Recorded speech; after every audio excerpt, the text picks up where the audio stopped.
Mes chers collègues, je vous prie d'excuser la présidente Yaël Braun-Pivet qui ne peut pas être présente parmi nous ce matin, que je vais suppléer. Le 31 mai 2018, M. François Cornu-Gentil et Rodrigue Cocuendo publiaient un rapport d'information sur l'évaluation de l'action de l'État dans l'exercice de ses missions régaliennes en Seine-Saint-Denis, intitulé « Une République à reconstruire » et couvrant les thèmes de l'éducation, de la sécurité et de la justice, assorti de 14 propositions. L'objectif de ce rapport était de s'interroger à travers 3 politiques publiques sur l'efficacité de l'action de l'État en Seine-Saint-Denis. À la suite de ces travaux, le Premier ministre Édouard Philippe a présenté le 31 octobre 2019 un plan gouvernemental intitulé « L'État plus fort en Seine-Saint-Denis », assorti de 23 mesures dans les domaines de l'éducation, de la santé, de la sécurité et de la justice. Le 31 janvier 2022, l'Assemblée nationale a tenu, à la demande du groupe de la gauche démocrate et républicaine, un débat en séance publique sur l'évaluation de ce plan gouvernemental. En application de l'article 146.3 du règlement de l'Assemblée nationale, notre comité a constitué lors de sa réunion du 20 octobre 2022 une mission de suivi de cette évaluation qu'il a confiée à Mme Christine Decotz, membre du groupe Renaissance, et à M. Stéphane Peu, membre du groupe GDR-NUPES. Mesdames et Messieurs les rapporteurs, vous avez la parole. Merci, merci Madame la Présidente. On va tenter en tout cas de faire une présentation à deux voix de ce rapport en essayant d'être le plus clair possible. Juste un petit mot d'introduction avant de laisser la parole à ma collègue Christine Decotz pour dire qu'effectivement, comme vous l'avez précisé, Madame la Présidente, c'est en mai 2018 qu'un précédent rapport sur la Seine-Saint-Denis, un rapport du CEC qui exceptionnellement portait à la fois, portait sur non pas sur une politique, mais sur un territoire précis, en essayant d'évaluer quelles étaient les missions régaliennes de l'État dans ce département. Ça a donné le rapport Cornu-Gentil-Cocuendo, à la suite de quoi tout de suite, le gouvernement de l'époque s'est saisi de ce rapport. Nous avons été reçus par Édouard Philippe. Il y a eu un débat dans l'enceinte de l'Assemblée. Et à la demande du Premier ministre de l'époque, le préfet a mis en place des groupes de travail sur les différents sujets de façon à élaborer des propositions qui ont donné lieu ensuite à la présentation par Jean Castex d'un plan État fort en Seine-Saint-Denis. Donc la mission que nous avons sollicitée auprès du CEC était un peu double, c'est-à-dire à la fois d'évaluer ce plan, qui est en cours d'exécution, et puis aussi de revenir sur la situation de ce département depuis le précédent rapport, ce qui avait évolué positivement ou négativement. Voilà. Donc ça, c'est pour la présentation générale, sachant qu'entre-temps, il y a quand même eu la crise sanitaire qui a révélé des problèmes qui n'avaient pas été envisagés dans le précédent rapport, notamment du fait que la Seine-Saint-Denis a été le département de France qui a compté le plus fort taux de mortalité et qui a révélé aussi un certain nombre de difficultés sur sa situation en matière de santé publique. Donc nous avons rajouté au volet sécurité publique, justice, éducation, un volet santé publique. Je laisse la parole à ma collègue. Merci, chers collègues. Madame la vice-présidente, chers collègues, avant d'arriver aux 4 enjeux thématiques de ce rapport de suivi, rapidement, je vous propose de brosser un portrait statistique de la Seine-Saint-Denis, qui est, je le rappelle quand même, le département aux premières loges de nos futurs Jeux olympiques et para-olympiques. Un département, je dirais, qui est exceptionnel par sa dynamique démographique, qui est confronté certes à des difficultés très sociales majeures, on le verra après, mais n'oublions pas, c'est un département atypique socialement au niveau des statistiques INSEE de la population qui y vit, puisque 1,682 millions d'habitants au 1er janvier 2023 habitent en Seine-Saint-Denis. Une croissance démographique exceptionnelle de 9000 habitants par an, 42% des résidents ont moins de 30 ans, hein, contre 35% en France. 18 communes de Seine-Saint-Denis comptaient plus de 30% d'immigrés en 2019. 62% des jeunes de moins de 25 ans ont un parent immigré dans le département. De mon point de vue, ce n'est pas une difficulté, c'est une richesse, mais nous le verrons un peu plus tard, compte tenu de la précarité de ces habitants, c'est une difficulté qui est liée non pas au statut d'immigré, mais qui est liée à la précarité sur ce département. Donc un département ultra dynamique au niveau de sa croissance dynamique, le plus jeune de France, une richesse exceptionnelle. Hein. Rendez-vous compte, beaucoup de départements seraient heureux d'avoir 42% de résidents qui ont moins de 30 ans. Un dynamisme économique aussi grâce aux efforts des acteurs locaux, grâce aux efforts des élus, hein, comme mon collègue Stéphane Peu, mais une situation qui reste néanmoins hyper contrastée sur ce territoire. Hein, sur la carte qui est projetée, on peut distinguer des zones comme Pantin, Montreuil, Romainville, Bagnolet, les Lilas qui se gentrifient malheureusement de plus en plus, et puis malheureusement une zone nord et centre en jaune avec Aubervilliers, La Courneuve, Stein, Bobigny, Sévran-Bondy qui concentrent de plus en plus les difficultés sociales. Des difficultés sociales qui sont très importantes, je tiens à le souligner. Hein, il y a une cristallisation des difficultés sociales. Il faut encore plus qu'ailleurs le prendre en compte. Un taux de pauvreté quand même qui est 2 fois plus élevé qu'en Île-de-France et au niveau national. Ce n'est pas rien. Une inadéquation entre le profil des emplois offerts et le niveau de qualification des résidents. 2 emplois sur 3 en Seine-Saint-Denis sont occupés par des non-résidents. Ça, c'est aussi très important. Un taux de chômage qui est très élevé, hein, 10,1% contre 7,2% en France. Et si on regarde un peu plus loin dans ce taux de chômage, on voit que les jeunes sont très concernés, hein, sur les 18-30 ans en Seine-Saint-Denis. Je pense qu'au moins, et j'espère, hein, de mon point de vue, en tant que députée de Dunkerque, que je vois ça un peu de loin, mais que la question de la formation professionnelle en Seine-Saint-Denis, la question de l'accès à l'emploi soit vraiment travaillée à l'aube de ces Jeux olympiques et puis aussi du développement économique qui est quand même assez exceptionnel. Malheureusement, une dépendance très forte, hein, d'une part de la population envers des prestations sociales. Près de 60% des habitants sont couverts par des allocations très différentes. Un taux de pauvreté, je pense qu'il faut vraiment, bien le retenir.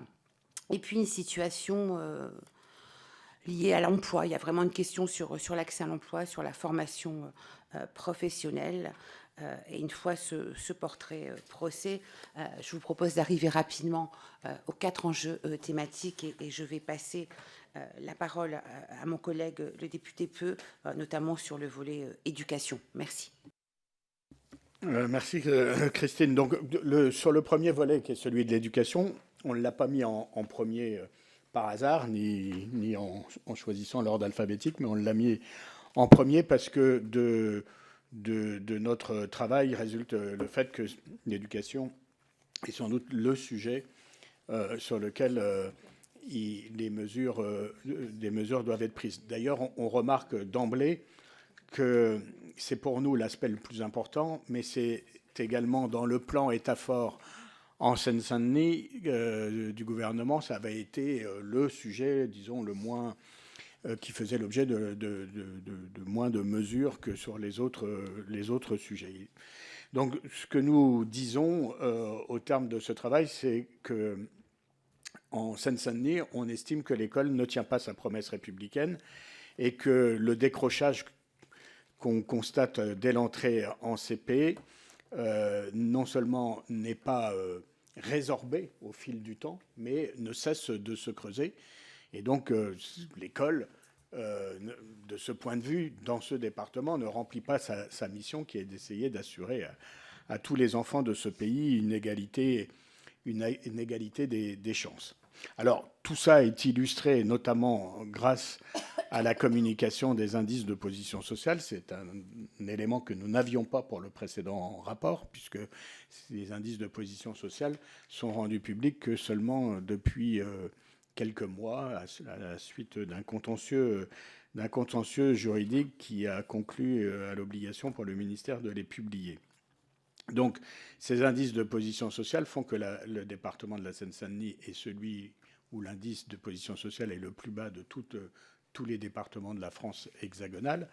Et donc, à ce titre-là, nous considérons que les enjeux d'éducation dans ce département sont primordiaux et devraient faire l'objet d'efforts particuliers. Donc je ne reviens pas sur les graphiques, je pourrai les commenter éventuellement s'il y a des questions. On voudrait juste souligner l'immense problème de ressources humaines de l'éducation dans ce département, le fait que les concours sont les moins pourvus en candidats de toutes les académies de France, et que premier concours, deuxième concours, troisième concours ne suffisent pas à pourvoir les postes, et donc il en résulte un recours à des contractuels dans des proportions beaucoup plus importantes qu'ailleurs, avec tout ce que ça veut dire d'absence de formation, de caractère parfois éphémère de la carrière, et aussi de la jeunesse des personnels. Ce qui m'amène à dire, c'est un commentaire personnel, mais quand on dit on met un enseignant devant chaque classe à la rentrée, parfois on peut considérer que ce n'est pas tout à fait des enseignants qu'il y a devant chaque classe, mais des adultes, ce qui n'est pas tout à fait la même chose au regard de ce que doit être l'ambition de l'école. Donc,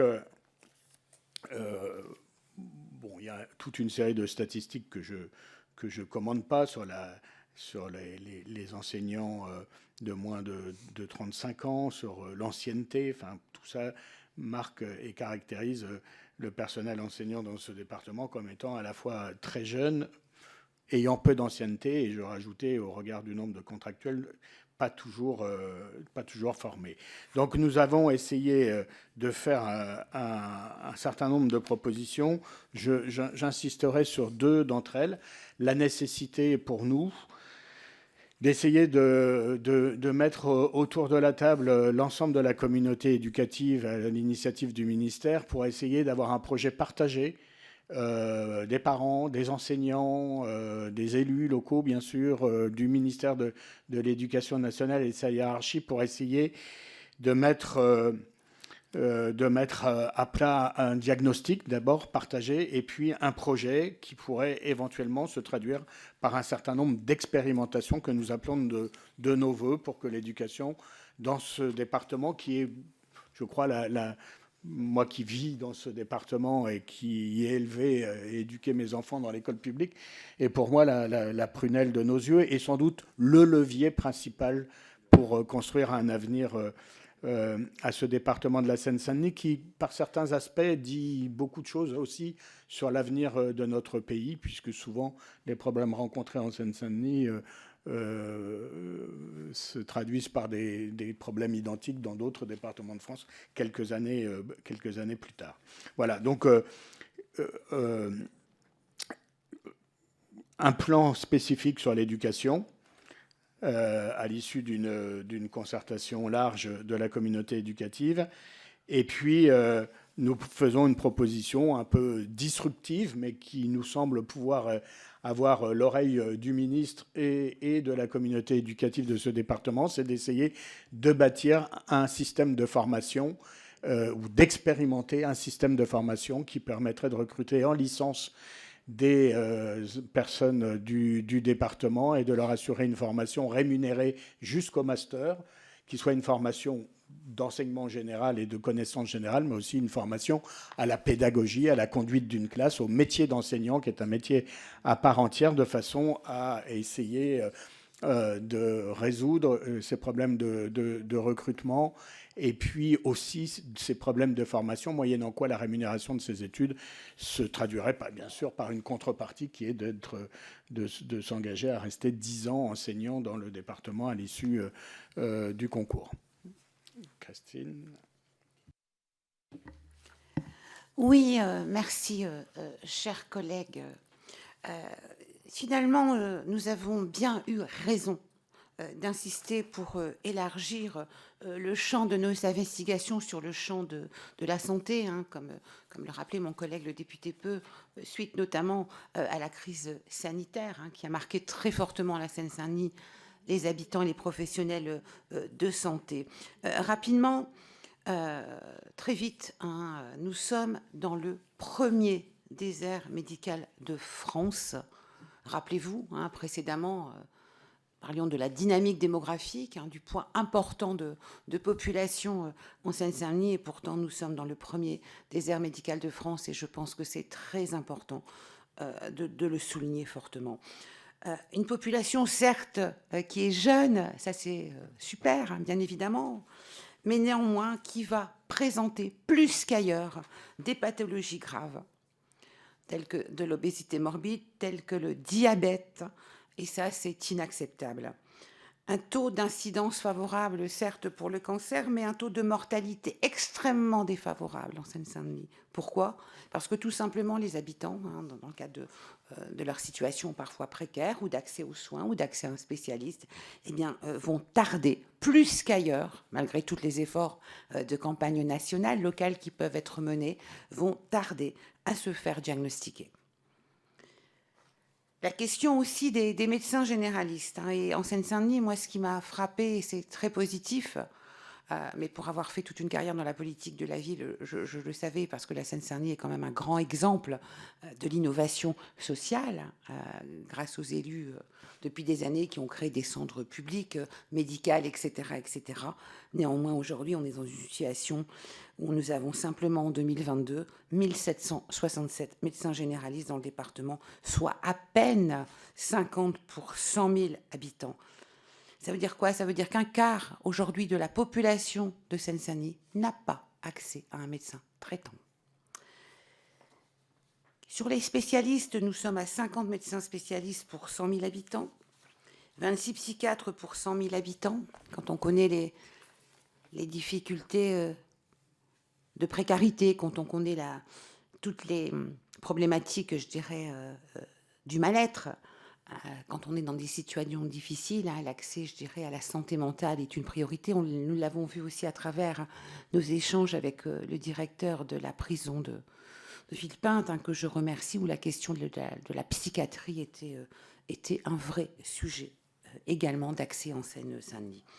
Et puis, rappelons-nous, une population jeune, mais n'oublions pas que cette population, elle vieillit aussi. Elle vieillit comme ailleurs. Elle vieillit comme ailleurs, et il y a un retard. Nous sommes sur le département où le taux de place en EHPAD est le plus faible de la région Île-de-France, et aussi le plus faible par rapport à d'autres départements en France. Et la question de ce vieillissement de la population, même si nous sommes dans un contexte démographique ultra positif, ultra dynamique, mais on a une population qui vieillit, hein, bien évidemment, qu'il faut accompagner au vieillissement par le maintien à domicile, mais aussi par le choix de places en EHPAD. Et il y a un vrai sujet là à travailler pour accompagner le vieillissement de la population. Ce qui m'a énormément frappé, et je crois que ça a frappé aussi mon collègue ici présent, en plus je suis conseillère départementale du Nord, et la question du handicap, c'est un vrai sujet que j'essaie de travailler dans mon département. Là, j'ai été très frappée me concernant, et mon collègue pourrait le confirmer également. C'est la question du handicap en Seine-Saint-Denis. Il y a des besoins énormes médico-sociaux. Mon collègue parlait à juste titre des difficultés au sein de l'école. Moi, je suis désolée, un AESH ou une AESH vient compenser un handicap, mais ne vient pas remplacer les services d'accompagnement médico-sociaux qu'habitants, familles sont en droit d'attendre. Et ça m'a frappée, mais vraiment, je tiens à le souligner, sur ces besoins qui sont largement très insatisfaits en matière de handicap, spécifiquement en Seine-Saint-Denis. Un sous-équipement du département concerne aussi bien les adultes que les enfants. L'offre de soins pour personnes en situation de handicap est de 1,6 pour 1000 en Seine-Saint-Denis contre 4,2 dans l'Hexagone. On a un rapport de 1,6 à 4,2. C'est monstrueux à l'heure où je vous parle. 1600 places aujourd'hui en instituts médico-éducatifs, alors que 4400 enfants sont orientés à juste titre dans ce type de structure par la Maison départementale des personnes handicapées, qui a fait un gros travail. Nous avons eu des échanges tout à fait intéressants avec Monsieur le Président Troussel du département de Seine-Saint-Denis, avec ses équipes. Mais il y a un vrai travail, il y a une activité d'accompagnement des familles, d'accompagnement des enfants sur la question du handicap et sur sous toutes ses formes. Néanmoins, il y a un retard, seulement 1600 places aujourd'hui en institut, en IME, comme l'on dit, alors que 4400 places seraient nécessaires. 4400 enfants sont orientés sur ces deux trucs. Ça veut dire quoi? Ça veut dire qu'ils sont à l'école. Ça veut dire qu'ils sont à l'école, et même si l'AESH est là, pour autant, ça ne vient pas apporter, je dirais, tout le travail d'accompagnement médico-éducatif qui est dû à ces enfants et à ces familles.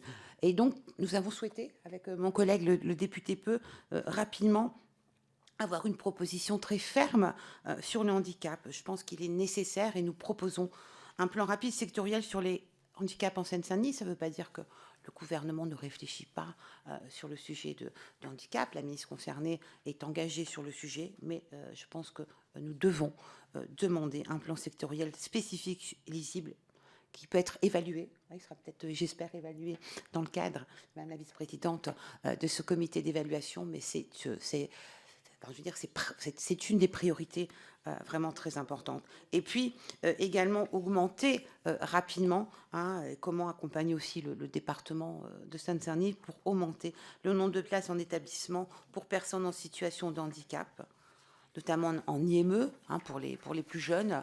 Aussi la question du handicap et aussi une question du vieillissement des personnes en situation de handicap. Il n'y a pas d'EHPAD spécifique dédié, etc. Enfin, il y a un vrai sujet là-dessus. Et donc, voici ce que nous pouvons dire. Et je suis très contente que nous ayons pu investiguer sur le champ de la santé, puisque sont apparues des difficultés très réelles sur le sujet. Merci. Alors j'enchaîne sur les questions de sécurité et de justice, qui sont bien sûr deux volets importants des politiques régaliennes de l'État dans notre pays et dans ce département. Alors, sur les questions de sécurité publique, par rapport à 2018, les chiffres et les indicateurs n'ont malheureusement pas évolué. La Seine-Saint-Denis reste le département de France hexagonale qui est le plus criminogène, et les faits recensés n'ont cessé de s'amplifier, avec des focus sur les actes de violence, les vols à main armée, bien sûr, mais aussi les tentatives d'homicide, les faits de proxénétisme, les violences intrafamiliales, sont tout autant de sujets qui ont fortement augmenté ces dernières années.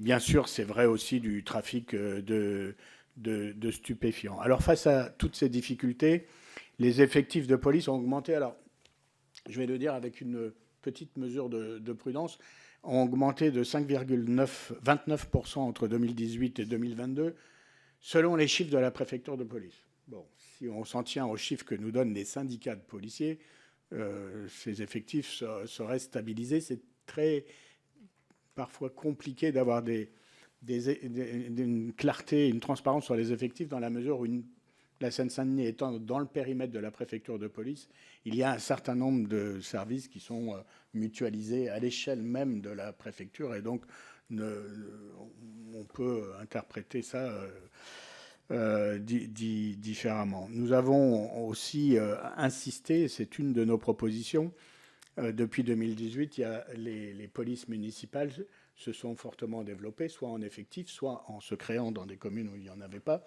Mais nous insistons sur le fait que la clarification des rôles respectifs des polices municipales et des polices nationales doit sans doute être encore renforcée, parce qu'on s'aperçoit que ce n'est pas toujours très, très limpide, et que la police dite entre guillemets de proximité, ou de police administrative, ou de police des arrêtés municipaux, se fait pas toujours au niveau où on pourrait l'attendre avec l'essor des polices municipales.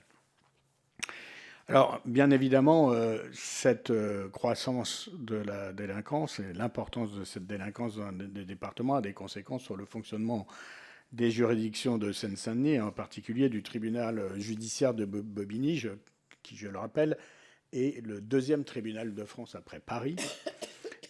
Et donc le fossé entre le nombre de dossiers à traiter et les effectifs alloués est, pour ce qui nous concerne, caractérisé comme un fossé béant. Pour ne prendre que la matière pénale, entre 2019 et 2022, le nombre de dossiers reçus par le parquet de Bobigny a augmenté de 27,5%, passant de 178 000 à 227 000, dont 50 000 peuvent donner lieu à des poursuites. Chaque année, le tribunal est en mesure de rendre entre 16 et 20 000 décisions correctionnelles, ce qui nous amène à constater dans ce rapport que le taux de réponse pénale à Bobigny est de 59,3% quand il est de 72,9% dans la commune voisine de Paris. Donc l'amélioration de la capacité de jugement de cette juridiction depuis 2018 est sans commune mesure avec la progression du nombre de dossiers à traiter, qu'il s'agisse de violences intrafamiliales, d'habitat indigne, de prostitution des mineurs, de trafic de stupéfiants, de règlement de compte et de bien d'autres fait. Donc il y a une explosion du nombre de dossiers. Les chefs de juridiction ont donc dû recourir davantage à la comparution immédiate et aux mesures alternatives à l'audience et aux poursuites. Par ailleurs, conséquence aussi de ce déficit de magistrats, de greffiers, le nombre de classements sans suite est lui aussi en augmentation. Donc on peut dire que la justice en Seine-Saint-Denis est très dégradée et que les procédures ne cessent de s'allonger et l'exécution des peines est quant à elle d'une extrême lenteur. Par exemple, sur un sujet qui concerne beaucoup de nos concitoyens, mais sur le traitement des procédures devant le juge des affaires familiales hors divorce, il faut attendre 7 mois à Bobigny avant d'accéder à un juge, alors que le délai est que de 3 mois à Paris. S'agissant de l'exécution des peines, il en est de même, puisque le délai moyen de traitement des jugements de condamnation varie de 2 à 12 mois pour le greffe correctionnel et de moins d'un mois à plus de 2 ans selon les chambres pour les services de l'exécution des peines. Ces peines telles que les amendes datant de plus de 2 ans ne peuvent pas être mises à exécution. Donc il y a une vraie dégradation de la réponse pénale et de l'exécution des peines dans ce département. Si j'ajoute à cela, ça a été évoqué par ma collègue d'un instant, la situation de la prison de Villepinte, qui est en sureffectif, si je puis dire, de 183% d'occupation, c'est-à-dire elle arrive à un niveau de ce qu'on peut appeler un niveau de saturation. L'une des caractéristiques est certes le manque de magistrats, même si nous constatons qu'il a augmenté grâce au plan État-fort, mais par contre, il y a une vraie distorsion entre l'augmentation du nombre de magistrats, insuffisant mais réel, et l'augmentation du nombre de greffiers. Or, il n'y a pas de décision de justice qui se fait avec seulement des magistrats, sans les greffiers qui sont là pour les signifier et permettre ensuite leurs exécutions. C'est la raison pour laquelle nous proposons immédiatement et en urgence la localisation au tribunal de Bobigny de 20 emplois de greffiers supplémentaires et de créer 53 postes supplémentaires. Voilà ce que l'on pourrait dire avec une proposition supplémentaire qui peut paraître anecdotique mais qui ne l'est pas du tout. C'est sur la question du traitement du contentieux aérien, puisque ça nous avait déjà été signalé en 2018, mais ça l'est encore davantage cette fois-ci, c'est que vous avez un traitement judiciaire du contentieux aérien, et c'est le tribunal, même si, paradoxalement, l'aéroport de Roissy est à cheval sur le département du Val-d'Oise et de la Seine-Saint-Denis, c'est le tribunal de Bobigny ou celui d'Aulnay-sous-Bois qui traite les contentieux aériens, qui n'ont pas, contrairement à d'autres contentieux en matière de transport, préalablement de voies amiables. Et là, il y a une surcharge qui n'est pas normale et qui devrait être traitée, et c'est une de nos propositions. Merci, chers collègues. Après avoir évoqué des enjeux très importants comme l'éducation, la santé, la situation des personnes en situation de handicap, la sécurité et la justice, nous voudrions terminer notre présentation en abordant un volet très transversal, celui de l'attractivité de l'emploi public en Seine-Saint-Denis. Ça a été un élément fort du précédent rapport. Ça a porté ses fruits, hein. Bien évidemment, il y a des choses qui ont progressé. Néanmoins, quel que soit le domaine d'action publique, État ou établissement de santé, on constate qu'il est extrêmement encore difficile de fidéliser des agents expérimentés dans le département.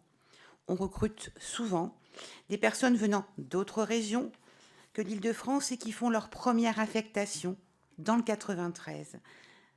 Des agents souvent jeunes, sans encore beaucoup d'expérience et qui ne connaissent pas encore, bien évidemment, ni le territoire, ni ses habitants. Comme le soulignait un agent rencontré pendant nos auditions, la Seine-Saint-Denis est souvent considérée comme une affectation de passage, parfois un passage qu'on souhaite très rapide en tant qu'agent, tant pour les cadres qui viennent s'y former que pour les entrants, qui n'attendent malheureusement que de la quitter. L'affectation de Seine-Saint-Denis peut être choisie, c'est souvent le cas des agents de catégorie A, et parfois va être plus que subie, c'est le cas notamment des catégories C. Dans les deux cas, elle est vécue et souhaitée comme temporaire, ça veut dire qu'on ne souhaite pas y rester très longtemps. Nous proposons donc, grâce à ce travail, à ce rapport, d'actionner plusieurs leviers transversaux afin de rendre l'emploi public en Seine-Saint-Denis beaucoup plus attractif qu'il ne l'est actuellement, même si déjà beaucoup d'avancées ont été réalisées.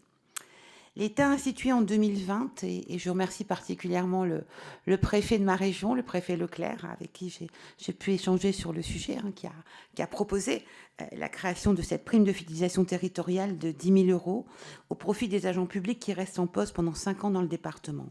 C'est une très bonne idée sur le principe, mais pour que cette mesure soit vraiment encore plus incitative, il nous semble que la prime doit être portée d'une part à 15 000 € et que dans un souci d'équité et pour attirer des personnels soignants, on l'a bien vu tout à l'heure avec la description de l'enjeu sanitaire, en Seine-Saint-Denis, nous proposons aussi d'étendre cette prime aux soignants, sachant qu'aujourd'hui, seuls certains agents de l'État y ont droit.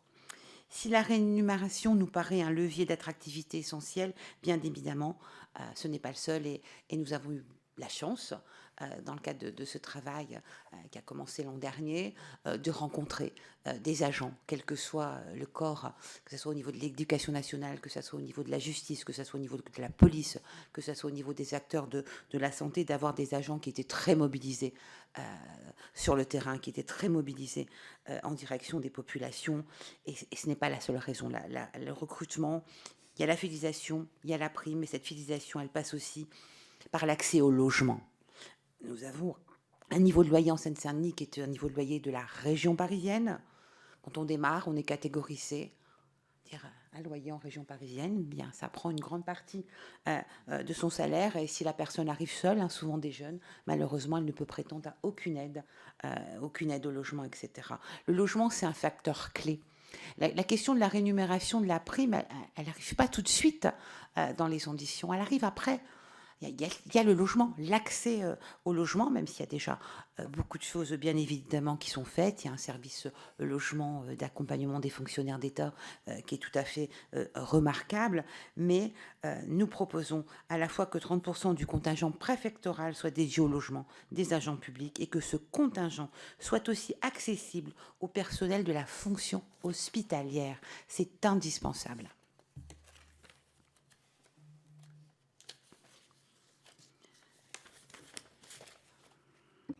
Merci. Donc on arrive au terme de notre présentation. Alors vous verrez à la fin du rapport, nous avons fait un suivi des propositions de 2018 en essayant de montrer ce qui nous semble avoir été réalisé, ce qui est en cours, ce qui ne l'a pas été. Je voudrais surtout insister en conclusion de ce rapport sur le fait que, malheureusement, et en dépit d'une prise de conscience des particularités de ce département qui est née du précédent rapport, du plan qui s'en est suivi et donc d'une attention de la part de l'exécutif et du gouvernement, que les problèmes subsistent et même que pour certains, ils se sont aggravés. Donc on a parlé de la santé, on a parlé de la question du handicap. Et bien évidemment, ça vient d'être évoqué par Christine Decotte, la question de la fidélisation des fonctionnaires. On ne peut pas se satisfaire d'avoir un département qui soit une vaste école d'application des différents métiers de la fonction publique. C'est parfois une richesse, hein, ça crée de la créativité, du dynamisme, d'avoir beaucoup de jeunes qui démarrent leur carrière dans ce département. Mais enfin, il y a un équilibre à trouver entre la jeunesse et tout le potentiel que ça recèle, et un encadrement expérimenté. Donc c'est la raison pour laquelle nous faisons de nouvelles propositions en faveur de la fidélisation des fonctionnaires. Primes, logements, enfin je ne les répète pas. Et puis nous avons assorti également notre rapport d'un nombre de propositions plus important que le précédent, 26 propositions qui se déclinent sur les 4 thématiques, mais avec, je le répète, vraiment à nos yeux une priorité sur les questions de l'éducation.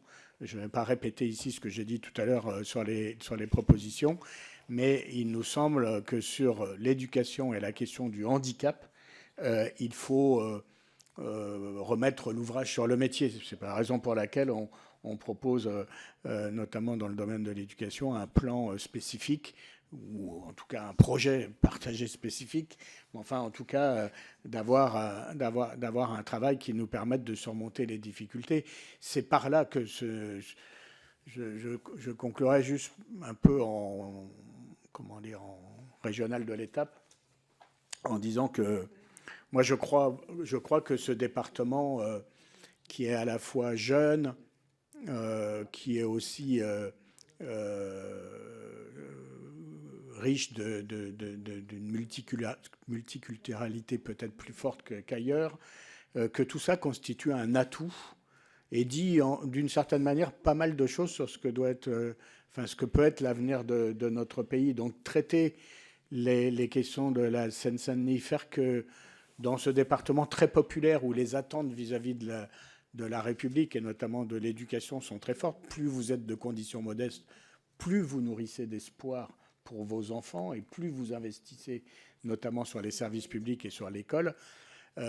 Et donc il ne faut pas décevoir sur la promesse républicaine. Et donc pour nous, l'éducation en est l'un des facteurs majeurs, facteur essentiel. C'est la raison pour laquelle nous formulons toutes ces propositions avec cette priorisation. J'ajouterais, ce n'est pas dit dans notre rapport, mais on se l'est dit entre nous, nous allons bien sûr, après la présentation ce matin devant le CEC, après une présentation à la presse cet après-midi, nous allons poursuivre le travail en demandant audience à la Première ministre pour lui présenter notre rapport et éventuellement audience aux autres ministres concernés par les différents thèmes de notre rapport et peut-être, à l'initiative d'un de nos groupes, une séance dans l'hémicycle avec les ministres concernés pour que les propositions et le rapport soient débattus comme l'avait été le précédent. Ça avait été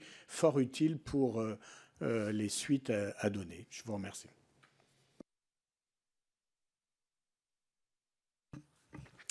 Merci beaucoup, Madame et Monsieur les rapporteurs, pour cette présentation, la qualité des travaux que vous avez conduits dans un département qui présente bon nombre de spécificités, de difficultés aussi, mais un grand dynamisme, et vous avez su mettre tout cela en valeur, et je trouve que c'est très intéressant. Vous englobez dans vos propositions beaucoup de sujets, beaucoup de thématiques, l'éducation, la formation, la santé, le handicap, le grand âge, la sécurité, la justice et l'attractivité de l'emploi public. Et ça, là, en fait un rapport d'un très grand intérêt. Donc, je pense que collectivement, nous pouvons autoriser la publication de ce très intéressant rapport. Et encore merci pour les travaux que vous avez conduits.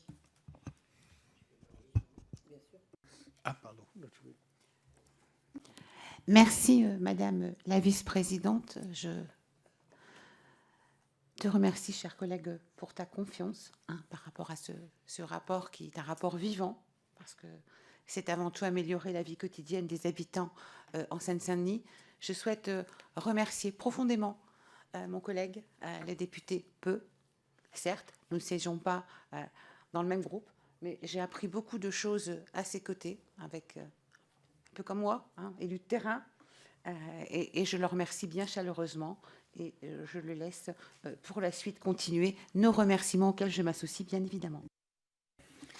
Ben, merci Christine, je te renvoie le plaisir, le compliment et le plaisir d'avoir travaillé ensemble. C'est vrai que on est tous les deux, on a été des élus locaux avant d'être des parlementaires, donc on a cette fibre-là d'être ancré dans les réalités et dans notre territoire et d'avoir cette expérience d'élu local qui est très utile et très complémentaire pour le travail de député en général et pour un rapport comme celui-ci en particulier. Puis à ces remerciements, je voudrais quand même, d'un commun accord, remercier les équipes du CEC, M. Maisonneuve, bien sûr, le chef du secrétariat, Mme Delvaux, qui a beaucoup œuvré, Mme Doublet et Mme Jozo.